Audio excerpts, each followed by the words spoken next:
ఆడ, మగవాళ్ళలో ఈ మోకాళ్ళ నొప్పులనేవి అసలు ఎందుకు వస్తుంటాయి? అంటే మోకాళ్ళ నొప్పులు స్టార్ట్ అయినప్పుడు ఫస్ట్ గుర్తించాల్సిన విషయం ఏంటంటే, ప్రత్యేకించి ఈ సింప్టమ్స్ ఉన్నప్పుడు ఏంటంటే, ఉదయాన్నే నిద్ర లేయంగానే మోకాలు పట్టేయడము, మెట్లెక్కేటప్పుడు నొప్పి, ఒక ఇండియన్ టాయిలెట్ మీద కాసేపు కూర్చొని లేసేటప్పుడు లేయలేకపోవడము, లేదంటే కూర్చున్నోళ్ళు మోకాళ్ళు పట్టేసి ఇలాంటి సింప్టమ్స్ రిపీటెడ్‌గా వస్తున్నాయంటే ఫస్ట్ గుర్తించాల్సింది ఏంటంటే, ఆ మోకాళ్ళు తొడ ఎముక, కాలు ఎముక మధ్య గుజ్జు అని అంటారు. ఆర్టిక్యులర్ కార్టిలేజ్ అంటాం మనం సైన్స్‌లో.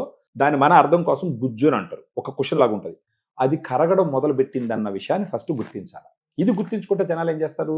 మెడికల్ షాప్‌కెళ్ళి ఒక పెయిన్ కిల్లర్ తీసుకొని యేసుకుంటారు. యేసుకున్న ఒక అరగంటకో, గంటకో పెయిన్ తగ్గడం మొదలుపెడుతుంది. ఒక 2, 3 అవర్స్ తర్వాత మళ్ళా పెయిన్ వస్తుంది. సో అది ఓన్లీ సింప్టమాటిక్ రిలీఫ్. కానీ ఆ పెయిన్‌ని ఈ విధంగా కంట్రోల్ చేయడం మాత్రం కరెక్ట్ కాదు. అంటే ఆ పెయిన్ మనకు చెప్తుంది, ఇక్కడ గుజ్జు కరుగుతుందిరా బాబు, నువ్వు ఏదో ఒకటి చెయ్యి అని చెప్పి ఆ పెయిన్ చెప్తుంది. కానీ దాన్ని టాబ్లెట్ వాడి మనం అణస్తున్నాం. అది రైట్ స్ట్రాటజీ కాదు. గుజ్జు తగ్గుతుంది అని తెలుసుకున్న వెంటనే, అంటే ఈ సింప్టమ్స్ వచ్చిన వెంటనే ఆ గుజ్జు పూర్తిగా ఫస్ట్ కరిగిపోకుండా కంట్రోల్ చేసుకునే దానికి ప్రయత్నం చేయాలి.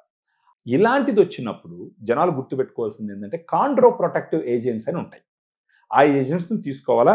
దాని క్లాస్‌లోకి వచ్చేటటువంటి ప్రోడక్ట్ మీరు ఏదైనా చూసినారు అని అంటే, అలా కాండ్రో ప్రొటెక్టివ్ ఏజెంట్స్‌లోకి వచ్చేదొచ్చి గ్రాండ్ వాక్. ఇది ఒక డైటరీ సప్లిమెంట్. దీంట్లో 8 రకాల పోషకాలు ఉంటాయి. ఒకటొచ్చేసి glucosamine 1500 milligram, chondroitin 1200 milligram, curcumin 1500 milligram, collagen 40 MG, bacillus 250 MG, vitamin C 80 MG, పైనజెరాడిన బార్క్ ఎక్స్ట్రాక్ట్ 100 ఎంజీ. ఈ విధంగా 8 రకాలైనటువంటి సప్లిమెంట్స్.